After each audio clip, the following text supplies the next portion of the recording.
mencari ayah kandung. Konflik Sampit 2001, suku Dayak versus suku Madura. Puisi Isai, Denny J.A.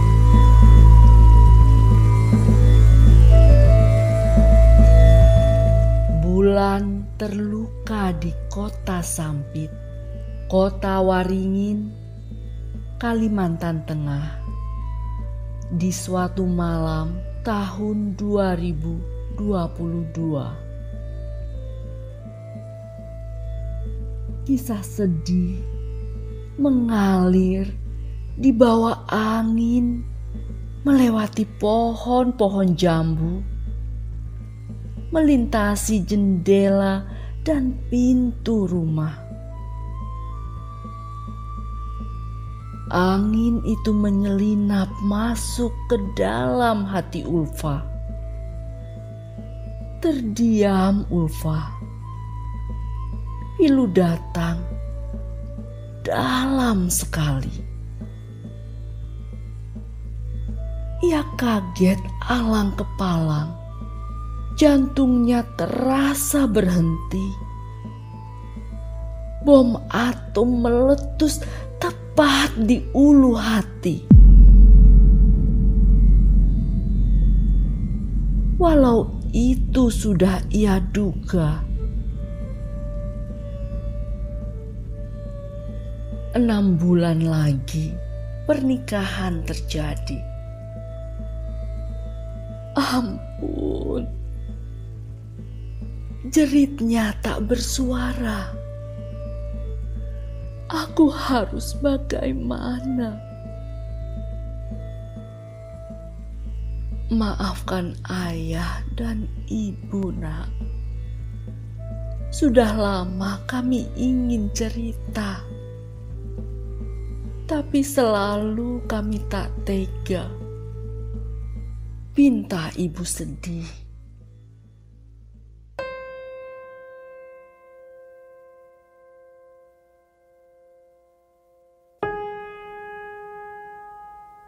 Dua orang tua suami istri itu sudah Ulfa anggap ayah dan ibunya sendiri.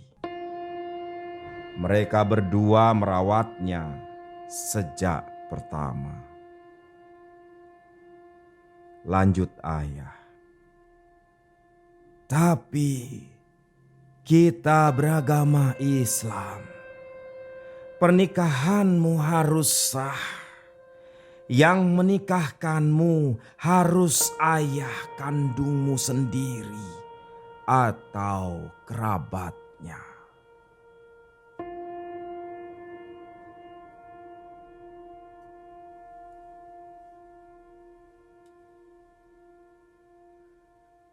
Kami mencintaimu, nak, seperti anak kandung sendiri.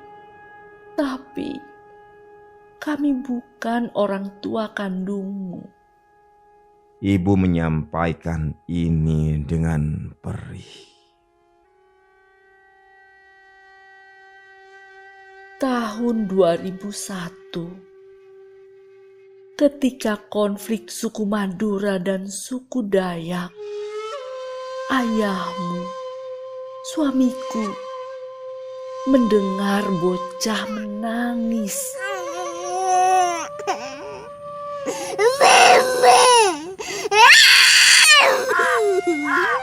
Di sekelilingmu semua mayat bergelimpangan. Mayat orang-orang Madura. Kau beruntung. Kau hanya pingsan saat itu. Kau dikira mati.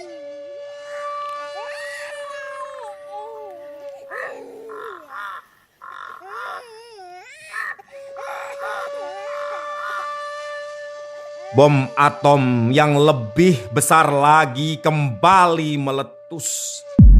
Berkali-kali meledak di jantung, pecah di tulang sumsum, berdentum di perutnya.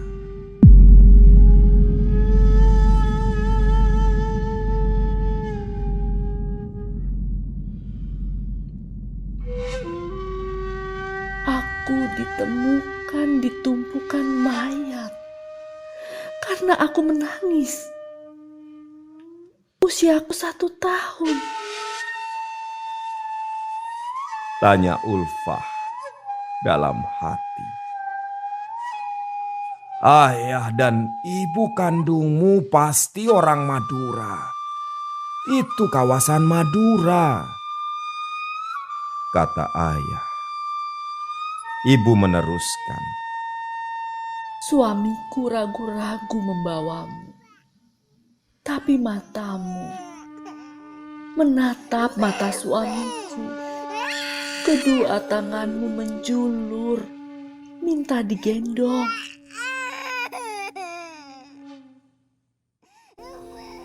Kami juga suku Dayak, tapi kami tak ikut menghamuk. Kami belum dikaruniai putra-putri. Suamiku tersihir. Mungkin dirimu dikirim Tuhan untuk menjadi anak kami, untuk kami rawat. Suamiku membawamu diam-diam keluar sampit, bersembunyi. Kami selalu ketakutan. Jika mereka tahu kau orang Madura, tak hanya dirimu yang dibunuh, kami juga dibunuh. Kami akan dituduh berkhianat. Ayah menambahkan, kota Sampit sedang gila. Arwah purba gentayangan di langit. Kemarahan dan amuk mengguncang pohon-pohon. Akhirnya kami membawamu tinggal di Surabaya. Setelah damai tahun 2004, 3 tahun kemudian kita kembali ke Sampit. Tapi di wilayah lain.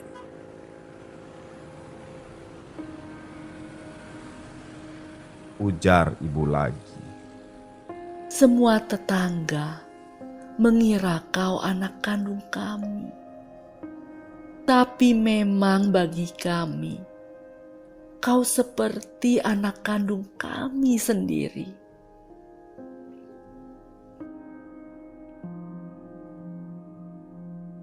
Ulfah tak bersuara.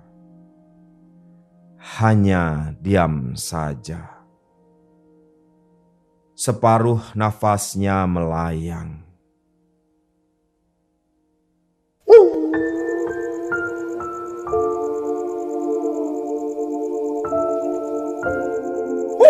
Malam itu, di kota Sampit, langit diam, beku, memendam air mata yang dicoba ditahan-tahan.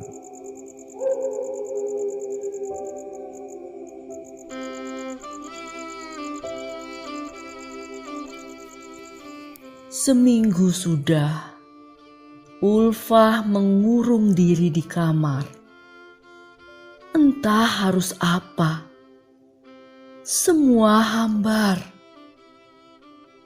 Ulfah menjadi pohon lunglai tanpa akar.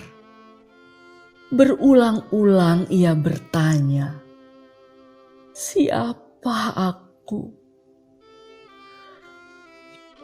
Ya Allah, penguasa langit dan bumi, temukan akarku.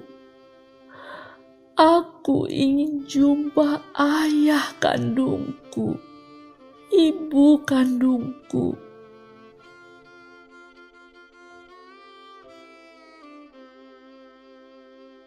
Ulfah lahir kembali.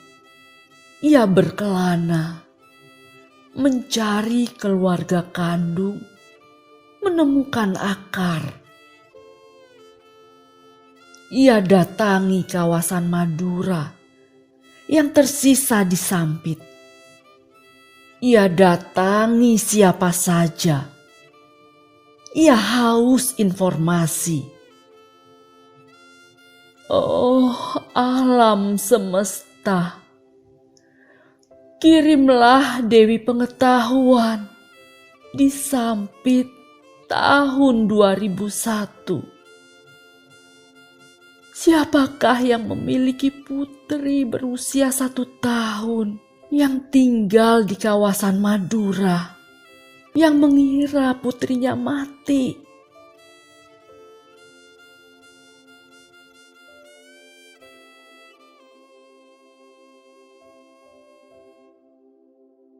Sebulan sudah ia mencari. Banyak ia dengar. Bapak itu lancar menjelaskan. Kita orang Madura disamakan dengan tikus. Dibantai alang kepalang. Ampun, kepala orang Madura dipotong, dipancung. Hanya pertolongan Allah saya selamat. 2 orang tua saya mati. 4 adik saya juga mati. Dingin bapak itu bercerita, berjarak. Sudah habis air mata. Saat itu usia saya 19 tahun. Saya berasal dari desa Parit Baringin, sekitar 40 km barat kota Sampit. Tapi orang Madura juga tinggal di desa Bagendang Hilir, di desa Tanah Runtuh, di desa Kuala Kuayan. Hampir seluruh penduduk desa itu mati, atau sembunyi, atau mengungsi. Ribuan jumlahnya, lebih dari 100.000. Saya tinggal sebatang kara.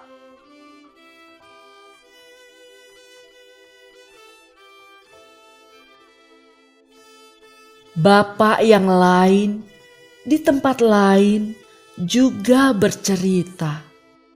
Saya siap-siap mau mengungsi. Tapi kapal laut tak cukup. Saya tanya petugas, "Pak, kapan lagi kapalnya datang?" Katanya, TNI Angkatan Laut akan kirim KRI. Itu kapal perang Republik Indonesia. Bayangkan, yang membawa pengungsi itu kapal perang, tak main-main.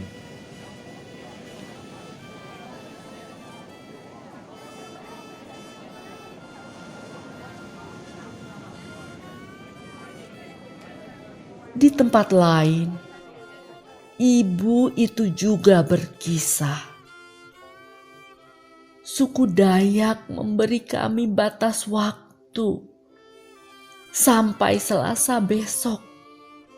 Sampit harus bersih dari orang Madura. Tak boleh ada orang Madura lagi di sini. Semua harus pergi atau mati. Ngeri. Saya terancam, takut, menangis. Aparat berjanji melindungi kami. Kata petugas, suku Dayak sudah dilarang keliling kota membawa senjata. Itu ada pusat komando perang Dayak di Hotel Rama. Kelompok itu dibubarkan. Kami menunggu antrian mengungsi. Banyak yang sakit. Anak saya usia 5 tahun mati. Entah sakit apa.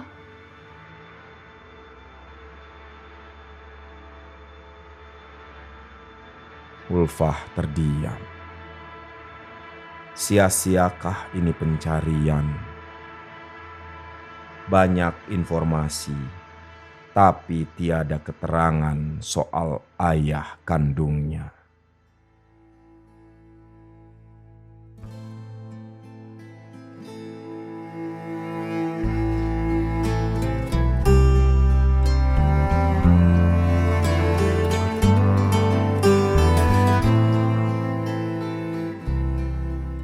Berbulan ia mencari, berbulan pula tiada jejak. Berbulan ia berkelana, berbulan pula tiada petunjuk. Ranting hati patah, memintanya berhenti mencari. Tapi harapan datang untuk pertama kalinya. Sinar cahaya di ujung kegelapan. Ia berjumpa sebuah keluarga. Wajah ibu itu. Oh, lihatlah wajahnya. Mirip wajahku. Lihatlah matanya. Oh, lihatlah hidungnya. Ibu itu mengaku, tahun 2001, ia punya putri usia setahun. Tapi ia mengira putrinya mati. Saya pergi dan suami tak bisa membawa apa-apa, tak sempat menguburkan putri kami. Kita semua takut sekali, tergesa-gesa. Ya Allah, wajahmu mirip aku, ujar ibu itu. Ia membawa Ulfah menatap cermin, berdua membandingkan wajah. Jika putriku hidup, ia sebaya dirimu. Lanjut ibu itu lagi. Mungkinkah ibu ini adalah ibuku? Tanya Ulfah dalam hati. Ibu itu memeluk Ulfah. Ya Allah, semoga dirimulah putri kami yang kami kira mati. Laki-laki tua itu duduk saja. Ia menatap Ulfah. Mata laki-laki itu berkaca-kaca. Tanya Ulfah dalam hati. Inikah ayahku? Laki-laki itu tak banyak kata. Sejak 5 tahun lalu ia sakit. Tak bisa lagi bicara.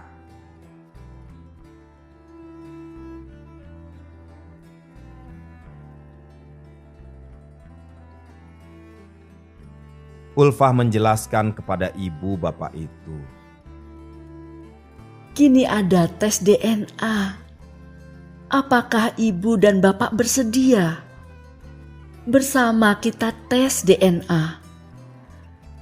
Agar pasti atau tidak, apakah kita berhubungan darah? Apakah aku anak kandung bapak dan ibu?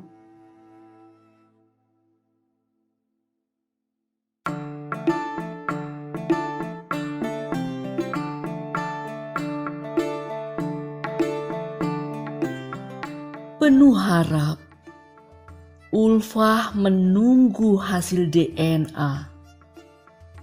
Di mata Ulfah, bunga-bunga tumbuh di tiang-tiang listrik. Air hujan menyiram kota Sampit. Oh, sejuknya. Wow, akhirnya aku alami tes DNA. Memastikan ayah kandungku, ibu kandungku.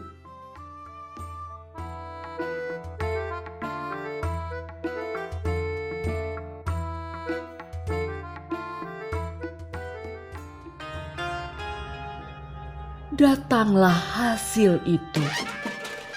2 bulan Ulfah menunggu. Kesimpulannya jelas, tegas. Dari hasil DNA, apa daya, Ulfah bukan anak ibu itu. Ulfah bukan anak ayah itu.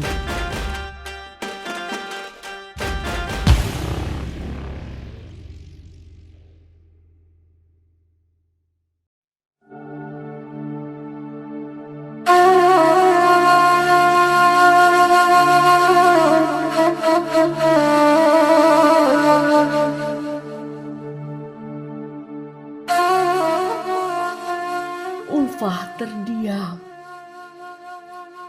terpana, terhentak.